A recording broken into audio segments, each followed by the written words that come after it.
Men use the image of female perfection to motivate themselves. And that's exactly right. That's precisely what they do. You see that in the Tom Sawyer story. So Tom Sawyer is about 12 years old, and he's still hanging around with his friends like Huck Finn. And this girl moves across the street, Becky, and she comes out, and he's struck by her for the first time in his life. Something's changed. And the first thing he does is hop up on a picket fence and show off and balance in front of her. And he's saying, well, look at me, look at me. He's like the male bowerbird building something beautiful so the female will approve of it. And it's motivation. You know, and that's something that I think modern women don't really understand about men. They don't understand that, at least to the degree that males are uncorrupted and not bitter because of being rejected, they're doing everything they can to kneel before the eternal image of the feminine and try to make themselves worthy. That's the chivalry story, right? That's what you should encourage in your partner. So out of chaos emerges this first form. It's the feminine form. It's partly the form that represents novelty as such.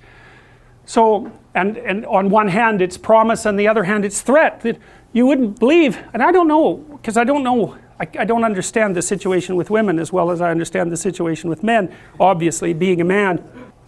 But I don't know if women have any idea how paralyzing they are to especially young men. A very large number of my clinical clients, but also young men I've talked to in general, are absolutely terrified of women because they're terrified of being rejected. And the terror exists in precise proportion to the attraction to the woman, which is a horrible paradoxical situation to be in. It's often why men make such fools of themselves in front of women that they're attracted to. It's because, first of all, they don't see the woman that they're attracted to. Because what the hell do they know about her? They don't see her as an individual. They see her as the manifestation of a judgmental ideal. And then it's only in establishing the relationship with the actual woman that they can start differentiating between the judgmental ideal and the actual individual woman. And that also requires a sacrifice. And the sacrifice is, you never can have an ideal woman. So to have a relationship with any woman, you have to sacrifice the relationship with the ideal woman, and you have to see the individual woman and separate her from the ideal. And that's the same thing that happens to the hero in Sleeping Beauty, right? He sees the evil queen who actually turns into the dragon of chaos, and it's not until he can defeat her that he can establish a relationship with the actual princess. And that's exactly the case. I had one of my clients who ran this men's group, which was quite interesting. One of the things they had the initiates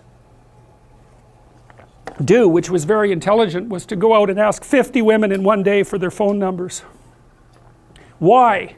Politely, properly, you know. It was a game, but it wasn't a stupid game. And the idea was, get over your fear of rejection.